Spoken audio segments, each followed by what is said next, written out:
ሰላም በመላው ዓለም የምትኖሩ ውድ የቤተ አብርሃም ሚዲያ ቤተሰቦች እንደምን ከርማችኋል? እንኳን ለትንሣኤው በዓል በሰላም አደረሰን አደረሳችሁ። ጌታችን አምላካችንና መድኃኒታችን ኢየሱስ ክርስቶስ ድኅነተ ዓለምን በመስቀል ላይ ከፈጸመ በኋላ መለኮት በተዋሃደው አካለ ሥጋ ወደ መቃብር ወርዶ ሞቶ በስብሶ መቅረትን አስቀረልን፣ ሞትንም በሞቱ ሻረልን። እንዲሁም መለኮት በተዋሃደው አካለ ነፍስ ደግሞ ወደ ሲኦል ወርዶ በሲኦል በግዞት ሲኖሩ ለነበሩ ነፍሳት ነፃነትን ሰበካቸው፣ ነፃ አወጣቸው።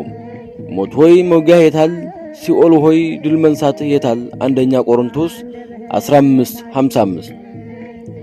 ነፍሴን በሲኦል አትተዋትምና ቅዱስህንም መበስበስን ያይ ዘንድ አትተወውም የሚለው የነቢዩ ዳዊት ትንቢት እነሆ ተፈጸመ። ትንሣኤ በእውነተኛዋና በቀጥተኛዋ በኦርቶዶክስ ተዋሕዶ ክርስትና ሃይማኖት ጌታችን አምላካችንና መድኃኒታችንን የኢየሱስ ክርስቶስን ከሞት መነሳት የሚያመላክት ሲሆን ለሰው ልጆች የዘላለም ሕይወት ተስፋና የሞት ድል መደረግን ያበስራል። ትንሣኤ የዓለማት ፈጣሪ የሁሉ አስገኝ የሆነው ጌታችን አምላካችንና መድኃኒታችን ኢየሱስ ክርስቶስ ተሰቅሎ ከሞተ በኋላ በሦስተኛው ቀን በገዛ ሥልጣኑ ከሙታን ተለይቶ መነሳቱን የሚያመላክት ሲሆን ይህም የጌታችን ትንሣኤ በትንሣኤ ዘጉባኤ በመጨረሻው ዘመን ሁሉም የሞቱ ነፍሳት ከሥጋቸው ጋር ተዋህዶ ዳግም ሕያዋን እንደሚሆኑ የሚያረጋግጥ ነው። ጌታችን የትንሣኤያችን በኩር ሆኖ አሳይቶናል። ይኸውም በጌታችን በአምላካችንና በመድኃኒታችን ትንሣኤ የሰይጣን ኃይል መሸነፉንና የሰው ልጅ ከሞት ባርነት ነፃ መውጣቱን ያሳያል። ትንሣኤ የጌታችን የአምላካችንና የመድኃኒታችን የኢየሱስ ክርስቶስን አምላክነትና የሰው ልጅም ሞቶ በስብሶ እንደማይቀር ያረጋግጣል። ትንሣኤና ሕይወት እኔ ነኝ፣ የሚያምንብኝ ቢሞት እንኳን ሕያው ይሆናል። ዮሐንስ 11:25። ጥንተ ስቅለቱንና ትንሣኤውን በቀመር ቀምራ እንዲሁም ከጾም እስከ ስግደትና ልዩ ልዩ ሥነ ሥርዓት ጋር የትንሣኤውን በዓል ከዓለም በተለየ መልኩ የምታከብር ብቸኛው ሀገር ኢትዮጵያ ናት።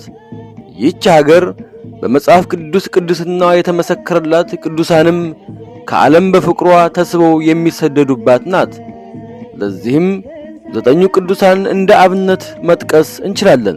ሌሎቹ በስውር የሚመጡ የበቁ አባቶች ስፍር ቁጥር የላቸውም። ኢትዮጵያ በዓለም ያሉ ምድራውያን ቅዱሳን የሚሰበሰቡባት ናት። ወደ ብሔረ ሕያዋን ያልሄዱ የዓለም ስውራን ቅዱሳን አባቶችና እናቶች መሰወሪያቸው የኢትዮጵያ ገዳማት ናቸው። ኢትዮጵያ በቅድስና ለሚኖሩ ምድራዊ ገነት ናት። የሰው ልጅ ስለ ትንሣኤ በአጠቃላይም መዳን ስለሚገኝበት የሕይወት ጉዞ ለማወቅና በዚህችም የብርሃን መንገድ ለመጓዝ ቅድሚያ ሰላም የሰፈነበት ሀገር ያስፈልገዋል። ከገነት የተሰደደው አዳም በደመና ወይም ደግሞ በሌላ እኛ በማናውቀው ዓለም አልኖረም። እግዚአብሔር ምድርን ባርኮና ቀድሶ ሰጥቶታል። ይህች ምድር ለእኛ ጊዜያዊ መጠለያ ብትሆንም እስከ መጨረሻው ዘመን ድረስ ትውልድ መተካካቱ የማይቋረጥ ስለሆነ ትኩረት ሰጥተን ልንጠብቃትና በእግዚአብሔርም ሕግና ሥርዓት ልንኖርባት ግድ ይለናል።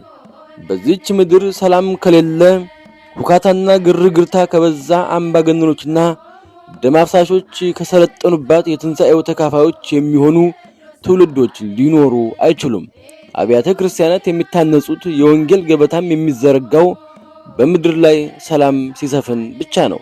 በገድላትና በስንክሳር የምንዘክራቸው ቅዱሳት በየዘመናቸው ሁሉ ከግል የጽድቅ መንገዳቸው ይልቅ ለሁሉም የሰው ልጅ የመዳንን የብርሃንን መንገድ ለማሳየት ዋጋ ከፍለዋል። እነዚህ በዘመናቸው በነበሩ አምባገነኖች የሰማዕትነትን አክሊል እስከ መቀበል ድረስ ብዙ ሥራዎችን ሰርተው አልፈዋል። በተለይም ደግሞ ቀደምት ኢትዮጵያውያን እናት አባቶቻችን ሀገራችን ኢትዮጵያ ሕገ እግዚአብሔርን ጠብቃ ቅድስት ሀገር ተብላ የተጠራች እንድትኖር ብዙ መስዋዕትን ከፍለዋል።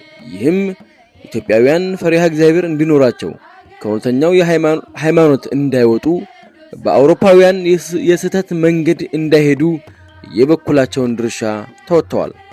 ሀገራችን ኢትዮጵያ እስከ 1950 ዓመተ ምህረት ድረስ ብዙ ፈተናዎች ቢገጥሟትም ህዝቦቿ ፈሪሃ እግዚአብሔር ያልተለያቸው ቅኖች፣ ለእግዚአብሔር የሚመቹ ህዝቦች ነበሩ።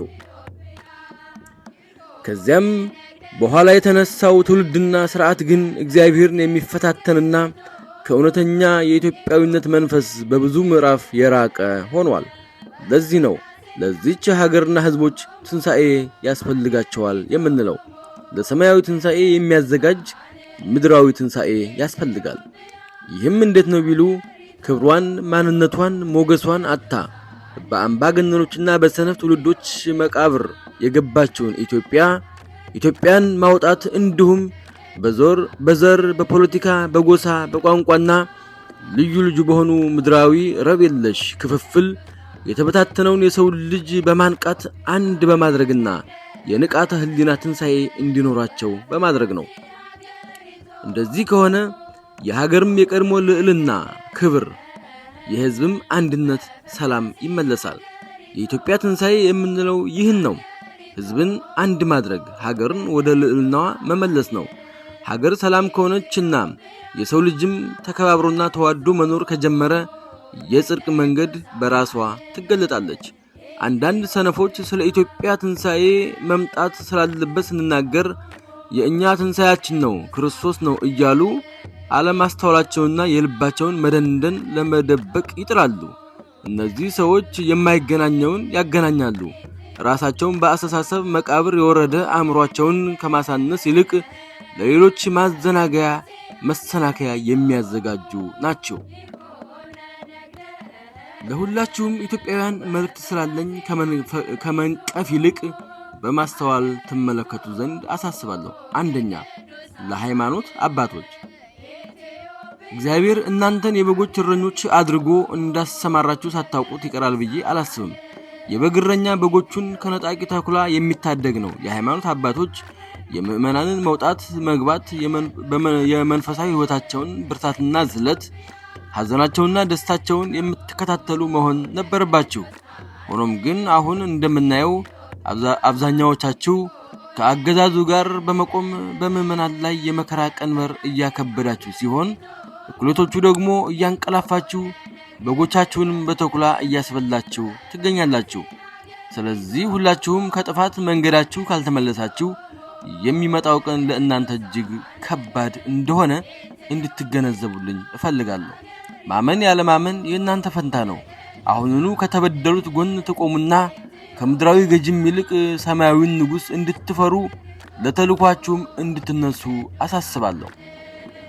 ሁለተኛ፣ ለመላው ኢትዮጵያውያን በሙሉ ምንም እንኳን ከባቢሎናውያን ውድቀት በኋላ በእግዚአብሔር ቁጣ የቋንቋ መደብላለቅና መብዛት ቢመጣም የሰው ልጅ ሁሉ አንድ ነው። ሁላችንም ከአዳምና ከሔዋን የተገኘነን። ሰው ነው፣ ምንም የተለየ የለም። ማንም ከመላእክት ወይም ደግሞ ከሌላ ባዕድ ፍጥረት የመጣ የለም። ሁላችንም አንድ የሰው ዘር ነን። የዓለም ሥርዓት እንደፈለገ ሊቆጣጠረን አይገባም። ሁላችንም አንድ ሆነን በዚህች ጊዜያዊ ምድር በፍቅር የምንኖርባትን መንገድ መፈለግ ይኖርብናል። የዚህ ዓለም ገዢዎች ለአንዱ የቆሙ በመምሰል ሌላኛው ላይ ጥቃት እንዲደርስ በማድረግ የስልጣን ጊዜያቸውን በነፍስ በመጫወት ያራዝማሉ። ስለዚህ እንደ ትክክለኛ ሰው በማሰብ አንድ ሆነን ለአንድነትና ለፍቅር መነሳት ይኖርብናል። አንዲት ሀገር፣ አንድ ሕዝብ እንሁን። አምባገነኖችን አንድ ሆነን እንዋጋ። እንደዚህ ካደረግን የኢትዮጵያ ትንሣኤ በቅርብ እውን ይሆናል። በጊዜያዊ ጥቅምም አንታለል። እኛ የተጠቀምን ቢመስለን እንኳን ለመጪው ትውልዳችን ልንጨነቅ ይገባናል። ስለዚህ ሁላችንም በማስተዋል አንድ ሆነን በፍቅር የኢትዮጵያን ትንሣኤ ለማረጋገጥ እንዘጋጅ። ትንሣኤው አይቀርም፣ ግድ ነው። ይህ መልእክቴ ለምታስተውሉ ኢትዮጵያውያን ብቻ ነው። የምታሾፉና የምትቀልዱ ስለ እናንተ በእጅጉ አዝናለሁ። የሚመጣው ቀን ቀላል እንዳይመስላችሁ። በተረፈ ሁላችሁም ጾሙ፣ ጸልዩ። ሶስተኛ፣ ለሀገር መከላከያ ሰራዊት፣ ልዩ ኃይል፣ ሚሊሻና ፖሊስ እናንተ ከህዝብ የወጣችሁ ራሳችሁም ህዝብ ናችሁ። እንዴት የወጣችሁበትን እና የተገኛችሁበትን ማህበረሰብ ጨክናችሁ ትጨፈጭፋላችሁ? ስርዓት ይሄዳል፣ ስርዓት ይመጣል። በዚህ ዓለም ጸንቶ የሚቆም አንዳችም ነገር የለም። ህዝብ ግን ህዝብ ነው። ዛሬም አለ፣ ነገም ይኖራል።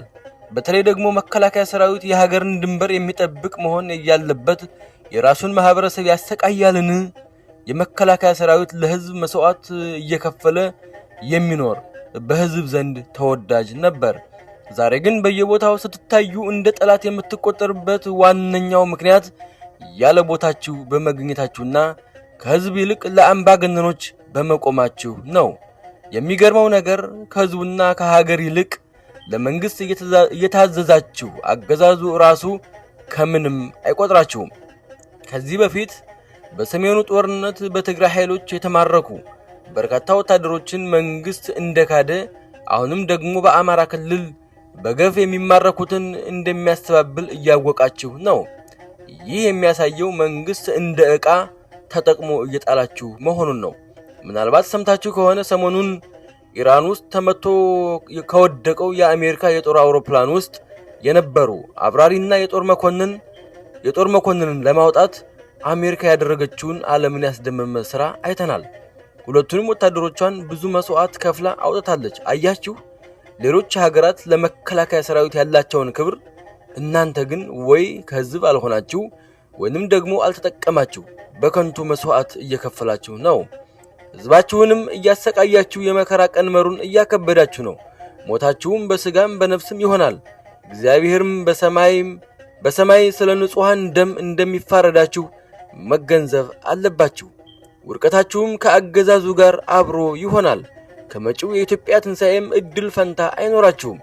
ስለዚህ መሽቷልና ቶሎ ከህዝብ ጋር ቁሙ። እንደዚህ ካደረጋችሁ ታሪካችሁን ታድሳላችሁ። እግዚአብሔርም ክብርና ሞገስን ያጎናጽፋችኋል። የኢትዮጵያን ትንሣኤ ለማብሰር ሰላምና ፍቅርን ለማስፈን አብረን እንነሳ። አትዘግዩ፣ ፍጠኑ። አራተኛ፣ ለብልጽግና አመራሮች ከላይ እስከ ታች ከታች እስከ ላይ ምንም ብትደክሙ አንዳችም የምትቀይሩት ነገር ፈጽሞ ሊኖር አይችልም። ምናልባት ቀናትና ወራት እንዲሁም ዓመት ሲቆጠር ስልጣናችሁ የተደላደለ ከመሰላችሁ እጅግ በጣም ተሳስታችኋል። እግዚአብሔር ከወንበራችሁ ስር ያለውን መቃብር በጥልቁ እያዘጋጀው እንደሆነ ልትገነዘቡ ግድ ይላችኋል። ምናልባት የምትጸጸቱና ከህዝብ ጎን ለመቆም የምታስቡ ካላችሁ ጊዜው አሁን ነው፣ ፍጠኑ። ከኢህአዴግ አለመማራችሁ በራሱ ምን ያክል ለጥፋት ልባችሁ እንደደነደነ መገንዘብ ይቻላል። ወደ ሰማይ ብትወጡ ወደ ምድር ብትወርዱ አንዳችም የሚቀየር እንዲሁም የሚጸና በደም የጨቀየ ወንበር አይኖራችሁም። ስለዚህ የምታስተውሉ ብልጥ ሁኑ። ፈጥናችሁም ከህዝባችሁ ጋር ቁሙ። ለፋኖ አባላት በሙሉ ረሃቡን፣ ጥሙን፣ መሰደቡን፣ ብርዱን፣ ፀሐዩን ወዘተርፈ አጠቃላይ መከራውን ለህዝባችሁ ብላችሁ ታግሳችሁ መስዋዕት እየከፈላችሁ ያላችሁ ሁላችሁም በርቱ፣ ጠንክሩ። የኢትዮጵያን ትንሣኤ ለማምጣት እስከ መጨረሻው ድረስ ልዩ ፈተናዎችን በማለፍ ለመጪዋ ኢትዮጵያ የብርሃን ፋና ትሆኑ ዘንድ በቀና ልቦና እና ፈጣሪን በመፍራት ትጉ። እናንተ መጪው ትውልድ በወርቅ ቀለም ጽፎ የሚዘክራችሁ ናችሁ። ይህን ልዩ ዕድላችሁን ተጠቀሙበት። እንደ አናብስት ግርማችሁም የሚያስፈራ ይሁን። በርቱ። ኢትዮጵያ ትነሳለች፣ ጠላቶቿም ይወርቃሉ። ትንሣኤው አይቀርም። ድል ለኢትዮጵያ። በጌታችን በኢየሱስ ክርስቶስ በኩል ድል መንሳትን ለሚሰጠን ለእግዚአብሔር ምስጋና ይሁን። እንኳን ለብርሃነ ትንሣኤው በሰላም አደረሳችሁ። መልካም በዓል። ቆሞስ አባ ጳውሊ ከግንባር። እግዚአብሔር ሰላማችሁን ያብዛው።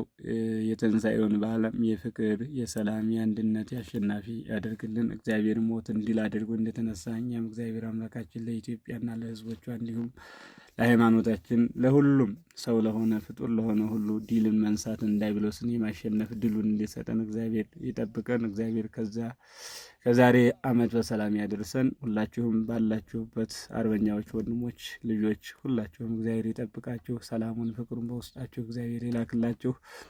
በአይምሯችሁ በእጃችሁ በክንዳችሁ የእግዚአብሔር ኃይል የመላእክት የቅዱሳን የጻድቃን ምልጃ ጸሎት አይለያችሁ። ወንድሞቻችሁ፣ እህቶቻችሁ፣ ዘመዶቻችሁ፣ ወገኖቻችሁ ጋር እየተሳሰባችሁ ትግላችሁን እስከ መጨረሻው ድረስ ትንሣኤን እንድታመጡ ትንሣኤ በዓል የበረከት የረድኤት የሰላም ያደርገላችሁ። እግዚአብሔር ይባርካችሁ፣ ባላችሁበት ይጠብቃችሁ።